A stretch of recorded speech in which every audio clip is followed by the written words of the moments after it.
नमस्कार जय जगन्नाथ चलन जाना एक गुरुत्वपूर्ण एजुकेशन खबर यूजीसी नियमावली को विरोध करी बीजेपी नेता इस्तीफा देखो ये गुरुत्वपूर्ण एजुकेशन खबर पर आम चैनल को लाइक कमेंट और शेयर करूँ देखो यूजीसी नियमावली को विरोध करी बीजेपी नेता इस्तीफा कौटी घटना यूजीसी नूतन नियमावली को विरोध करी दलर इस्तीफा देते बीजेपी नेता उत्तर प्रदेश रायबरेली सलोन निर्वाचन मंडलीर बीजेपी किसान मोर्चार उपाध्यक्ष श्याम सुंदर त्रिपाठी इस्तीफा देते श्याम प्रधानमंत्री नरेंद्र मोदी उद्देश्य निजर इस्तीफा पत्र लिखिं से लिखिं उच्च जातिर पिलामान विरुद्ध में अणाई संरक्षण बिल भली कला आईन जो मोर पदवी इस्तीफा देउछि। एही आईन समाजर अत्यंत विपदपूर्ण एवं विभाजनकारी मो बिल प्रति संपूर्ण असंतुष्ट प्रबल असंतोष अच्छी मुझे संरक्षण बिल को समर्थन करना एक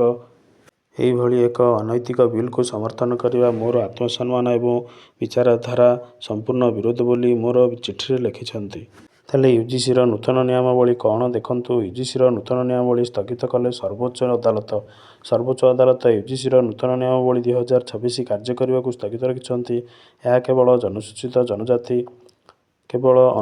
जाति जनजाति एवं अन्य पछुआ वर्ग अन्य संप्रदाय सदस्य मानक संरक्षण लाभ प्रदान करुला बेले साधारण किंबा उच्च जाति को सम्मान व सुरक्षा प्रदान नक पक्षपातमूलक बोली अभियोग कर अदालतर मुख्य विचारपति जस्टिस सूर्यकांत अध्यक्षतार गठित एक खंडपीठ में कहते जे एही नियमावली अत्यधिक व्यापक यह भल भाव देखा आवश्यक वर्तमान यूजीसी नियमावली 2012 बलवत्तर रहा अदालत केंद्र सरकार यूजीसी को 2026 नियमावली नियम को 3(ग) को चैलेंज कर आवेदन उपर नोटिस जारी करछंती जहाँ जातिभित्तिक वैषम्य को केवल जाति किंबा जनजातिर आधार में अनुसूचित जाति जनजाति एवं अन्य पछुआ वर्ग सदस्य विरुद्ध में वैषम्य भाव परिभाषित करथाय।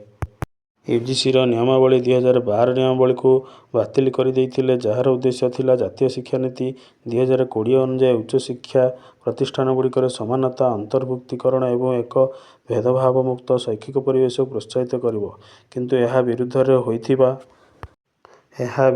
होइथिबा पिटिशन गुड़िक जुक्ति देखाइथिले जे नूतन नियमावली एक असंभव धारणा उपर अग्रसर हेउथिला जे जातिभित्तिक वैषम्य केवल गोटे दिगरे कार्य करिपारिबो।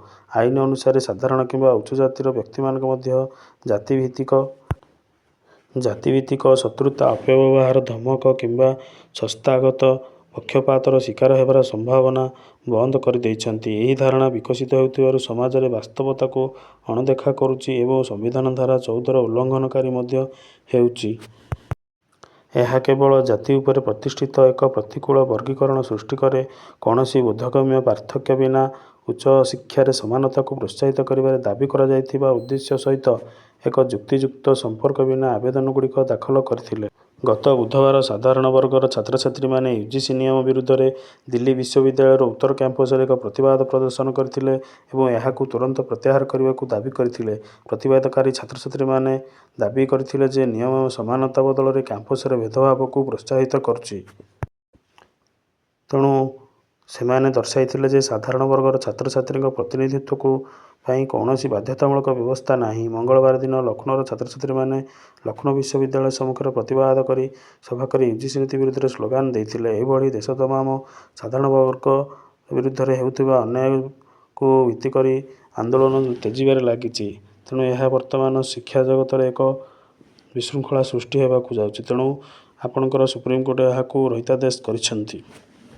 एभली एजुकेशन खबर पर आम चैनल को लाइक कमेंट और शेयर करूँ। जय जगन्नाथ।